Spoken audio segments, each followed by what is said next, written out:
नमस्कार। आज के इस एक्सप्लेनर में हम एक बहुत ही दिलचस्प और पावरफुल ऑफिशियल डॉक्यूमेंट पर गहराई से चर्चा करने जा रहे हैं।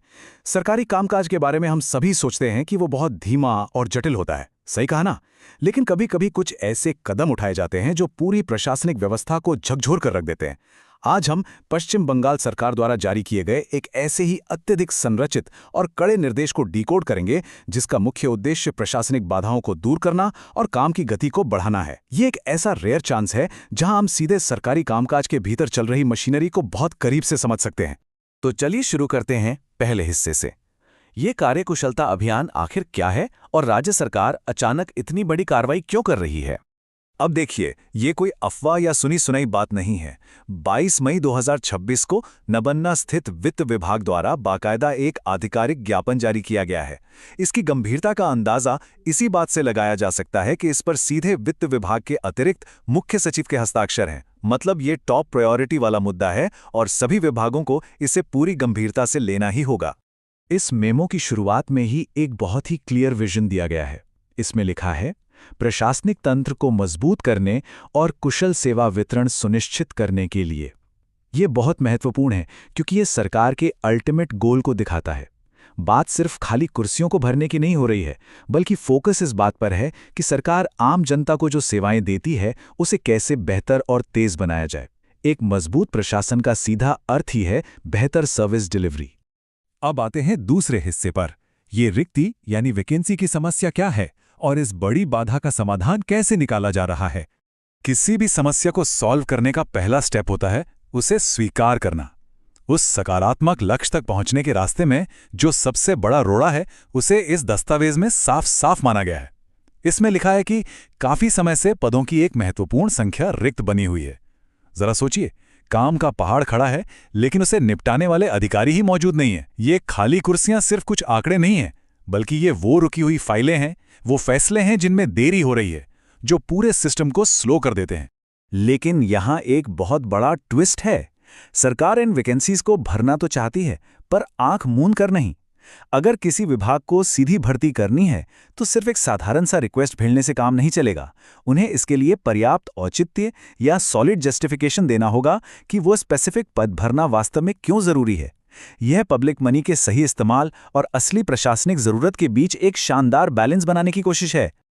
अब बढ़ते हैं तीसरे हिस्से की तरफ। ये सख्त नौकरशाही तंत्र कैसे काम करेगा और डेटा प्रस्तुत करने के कड़े नियम क्या हैं। नौकरशाही अपने कड़े नियमों के लिए जानी जाती है ना। वित्त विभाग ने साफ कह दिया है कि कोई भी विभाग अपनी मर्जी के फॉर्मेट में जानकारी नहीं भेज सकता। डेटा कलेक्ट करने के लिए एक फिक्स्ड 3 शीट वाला एक्सेल फॉर्मेट ही चलेगा। शीट ए मुख्य विभाग के लिए, शीट बी निदेशालय के लिए और शीट सी क्षेत्रीय कार्यालयों के लिए रखी गई है। इस स्ट्रिक्ट कैटेगराइजेशन का कारण बिल्कुल साफ है। सरकार चाहती है कि ये डेटा पूरी तरह से वर्गीकृत हो ताकि एकदम क्लियरली पता चल सके कि किस लेवल पर और कहां कितनी रिक्तियां हैं। और हाँ, रूल्स कितने सख्त हैं इसका अंदाजा आप इस लाइन से लगा सकते हैं। केवल सॉफ्ट कॉपी, मूल एक्सेल प्रारूप को बदला नहीं जाना चाहिए। सोचिए, अगर दर्जनों विभाग अपनी मर्जी से कॉलम्स आगे पीछे कर दें तो उस डेटा को कंपाइल करना एक बुरे सपने जैसा हो जाएगा। ये नियम फिक्स करता है कि सारा डेटा आते ही एक क्लिक में बिना किसी मानवीय त्रुटि के एनालाइज किया जा सके। इसके साथ ही डेटा को पूरी लगन और सावधानी से भरने की कड़ी हिदायत भी दी गई है। और अब आते हैं इस एक्सप्लेनर के चौथे और सबसे रोमांचक हिस्से पर, टिक टिक करती घड़ी यानी तेजी से आती हुई डेडलाइन। अक्सर हमें लगता है कि ऐसे बड़े गवर्नमेंट डेटा कलेक्शन में तो महीनों लग जाएंगे, पर यहीं पर असली स्पीड दिखाई देती है। इन महत्वपूर्ण तारीखों पर गौर कीजिए। डेटा का स्नैपशॉट लेने की बेस डेट 1 मई 2026 तय की गई है। ये ऑफिशियल मेमो 22 मई 2026 को जारी हुआ और सबमिशन की फाइनल डेट क्या है? 3 जून 2026। मतलब पूरे राज्य के सभी विभागों और क्षेत्रीय कार्यालयों से इस विशाल डेटा को कंपाइल करके भेजने के लिए 2 हफ्ते से भी कम का समय दिया गया है। ये एक अनबिलीवेबल स्पीड है और टॉप ऑफिशियल्स पर कितना भारी दबाव होगा ये हम बस इमेजिन ही कर सकते हैं। डेटा सबमिट करने का प्रोटोकॉल भी उतना ही कड़ा है। इसे 2 स्पेसिफिक ईमेल आईडीज पर भेजना अनिवार्य है। लेकिन सबसे बड़ी शर्त यह है कि डेटा सिर्फ और सिर्फ विभागाध्यक्ष या नोडल अधिकारी के आधिकारिक ईमेल आईडी से ही आना चाहिए। ऐसा क्यों किया गया? सीधा सा जवाब है जवाबदेही या अकाउंटेबिलिटी तय करने के लिए।